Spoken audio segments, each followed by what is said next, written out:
In this video, I want to talk you through some great ways of preserving mushrooms.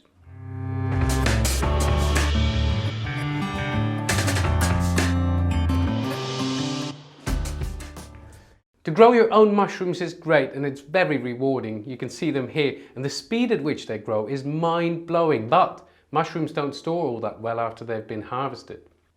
And by the way, if you want to find out how mushrooms grow so quickly, check out this time-lapse video in the link above. So in this video, let's have a look at what options you've got to preserve mushrooms for longer.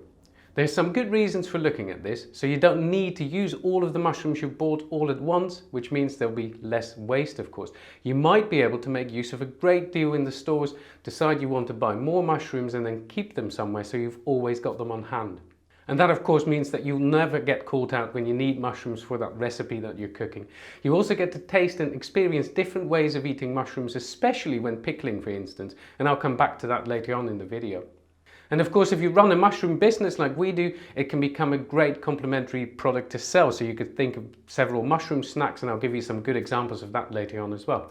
Now let's look at extending the shelf life of mushrooms from the most basic, storing in a fridge, to freezing mushrooms. I'll also show you how you can cook mushrooms to extend the shelf life, as well as other ways of doing this, like pickling, fermenting them, making snacks, and even making tinctures, which is a way of making medicinal mushrooms.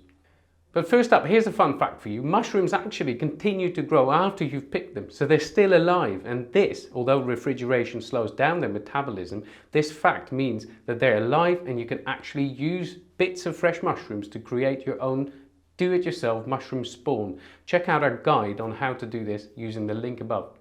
So if you enjoy videos like this on mushrooms and growing mushrooms and everything that comes with it, please do consider subscribing to the channel so you don't miss out on any of our future videos. Let's go back to preserving mushrooms now. Let's start here, storing them in a fridge.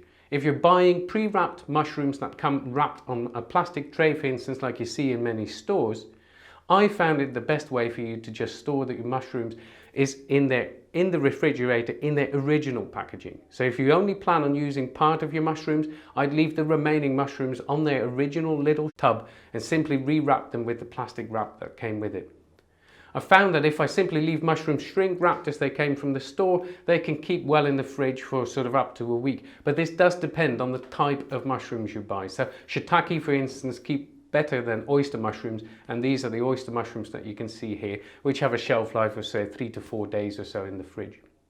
Now, if you do buy your mushrooms loose, store them in the smallest size container that you've got. Don't use the lid that comes with it though. Just wrap it, like I mentioned, in some plastic wrap that that you might have. But poke a few small holes in the plastic wrap with a toothpick, for instance, and this will mimic the kind of wrap that supermarkets use. The wrap that supermarkets use, for instance, tends to be more breathable than your ordinary plastic wrap. And you can also use brown craft paper like the one I've got here. That creates the same effect. I mean, that's got some permeability and then that allows the mushrooms to breathe. Alternatively, you can store loose mushrooms in a Ziploc bag, for instance, but do leave it partially open, so this allows for the release of the ethylene gas that mushrooms produce at that stage.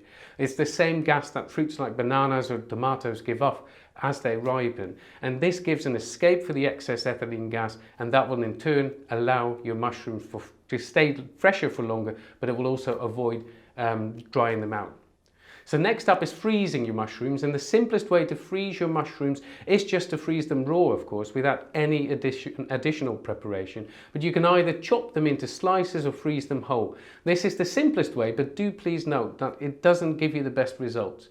Instead, you want to lay your mushrooms out on a tray lined with parchment paper, slide the entire tray into the freezer, and this will individually flash freeze them, and then you can take them out as frozen mushrooms, of course, put them in a bag, put them all together, and before you do so, try to remove as much excess air from the bag as possible. So you've got a nice compact bunch of mushrooms, but the flash freezing will allow them to, you could take them out of the bag individually. Now, some mushrooms like maitake freeze better raw than most varieties. Raw frozen mushrooms are best if you want to use them in soups, casseroles or stews, for instance. Basically any dish where the mushrooms won't be the main stars and where consistency doesn't matter as much. Since mushrooms are mostly made of water, they tend to get mushy when you freeze them raw. If you decide that you want to freeze your mushrooms for better results, then you'll want to blanch or saute them first. So how do you do this? Let's look at blanching first. So for mushrooms that are bigger than 1 inch across, you want to cut them into quarters or slice them up, as a quick blanching won't cook them all the way through. So when you're ready to blanch your mushrooms, place them in a steamer basket, place them above a pot of boiling water, and whole mushrooms will take about 5 minutes or so to blanch. Smaller button mushrooms, for instance, or mushrooms that you've cut into quarters or slices will take about 3 minutes. So once you've finished steaming your mushrooms, plunge them into a bowl of ice water for the same amount of time that you steamed them for. Then strain as much of the water off as you can and seal them into airtight containers or freezer bags, removing as much air as you can. That will prevent freezer burn basically. So blanched or steamed mushrooms won't be as soggy and mushy when you thaw them out compared to mushrooms that have been frozen raw. Now let's look at sautéing. Sautéing is cooking your mushrooms in a little bit of butter or hot oil before freezing them. You can also add any other seasonings, for instance salt and pepper, that you desire whilst sautéing them, but I prefer to keep them more plain. In that way you can use them in any recipe basically. So sautéed mushrooms will keep a firmer texture than either blanched or raw mushrooms, and that's my preferred way of keeping them. Now here's a little tip. You want to allow sautéed mushrooms to cool down on a plate lined with kitchen paper until they get to near room temperature. Then you can pack them into containers or airtight bags and try to get as much air out of your container as possible before you place them in the freezer. Just like raw mushrooms, you can also individually quick freeze your mushrooms that have been sautéed. Lay your mushrooms out on a tray lined with parchment paper and freeze. And then you place them into the freezer bags once they're frozen. If you don't individually freeze your mushrooms before packing them, leave about ½ inch of air space at the top of the containers, because the mushrooms may expand a bit when they're cooling off. So those are some straightforward steps to take to preserve your mushrooms, right? But they're not the most imaginative ways perhaps. So let's just take a minute to look at some other ways you can do it too. And let's start off with dehydrating mushrooms. Do this using a food dehydrator like the one we've got here. And the idea is to use a low heat to preserve the meat-like umami flavors that mushrooms have. And if you set this food dehydrator to about 45 degrees Celsius, that's 113 Fahrenheit, if you haven't got the dehydrator, you can mimic this by simply using your oven, of course. Leave the door slightly open to allow the excess moisture to escape. Either way, whichever way you use, so a dehydrator like this or your oven at home, it will take between 6 and 12 hours for your mushrooms to be fully dehydrated. I wouldn't exceed 50 degrees Celsius, which is 122 Fahrenheit. If you use too much heat, you will lose a lot of the flavor of your mushrooms. And start checking for dryness at around 6 hours or so. Take out any that you feel are fully dried, and they should snap in half when you try to bend them, and they should feel crispy as well. Once you remove your dried mushrooms from the oven or the dehydrator, just let them sit and cool down basically on the countertop until they reach room temperature for about an hour or so. And they should be completely cool when you touch them. And once the dried mushrooms are cool, that's the point where you can store them in an airtight bag or a glass jar with an airtight lid. Keep your mushrooms in a cool, dark place and you will have extended the shelf life quite a bit. So that's not the only way to dry mushrooms. I've done it in different ways as well. So at our urban farm, the one we used to run in a city close by here, we recycled tons and tons of coffee waste into mushrooms, and we built this beautiful large dryer with plenty of shelf space, and it had great results. Used only a very little bit of warm air. And an even simpler way is by using nets like the ones you can see here. You can place those in a polytunnel or a glass house and it works a treat. But do note, it may take a little longer at lower temperatures, more like 2 to 3 days, to become fully dehydrated. So let's look at pickling and fermenting. So these are less conventional ways of preserving your mushrooms perhaps, but they are great ways to consider. They're very similar methods of pickling and fermenting, but there is a crucial difference. Pickling involves soaking foods in an acidic liquid. Most people use vinegar for this, so they achieve a sour flavor. And when foods are fermented, so not pickled, the sour flavor is a result of a chemical reaction between the food sugars and naturally present bacteria. So there's no need to add any acid, like vinegar for instance. Button mushrooms are small enough for you to pickle whole, but larger ones like portobello mushrooms, you probably need to slice them or quarter them before you do any pickling or fermenting. And with some mushrooms, like oyster mushrooms, I don't actually cut them at all. I just want to tear them apart because this preserves the fibers and provide a much better texture when you cook them.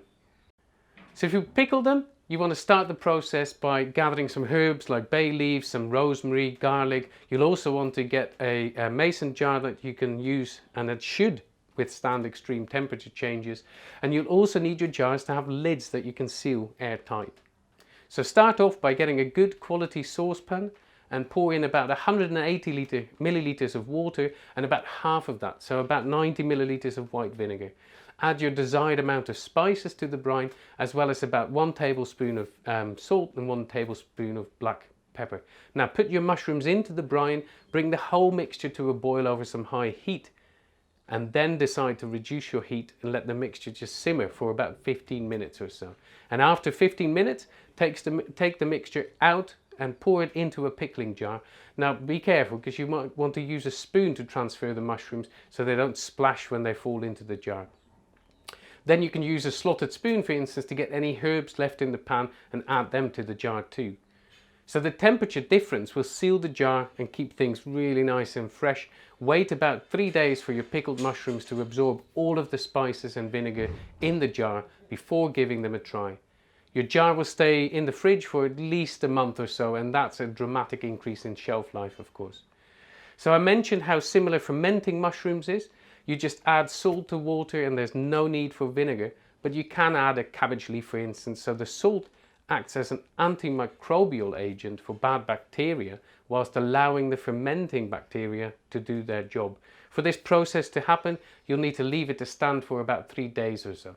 I've also seen somebody use the water in the mushrooms. Mushrooms have so much water in them, you can also sprinkle some salt on them to extract the water, and that creates their brine then. One really important thing to consider, however, with both pickling and fermenting is that it changes the flavors of the mushrooms quite a bit. Do make sure you choose a method that you actually like the result of course. So I've got some pickled mushrooms here and just tasted them, and they do actually, they're lovely, but they're certainly different from your fresh mushrooms.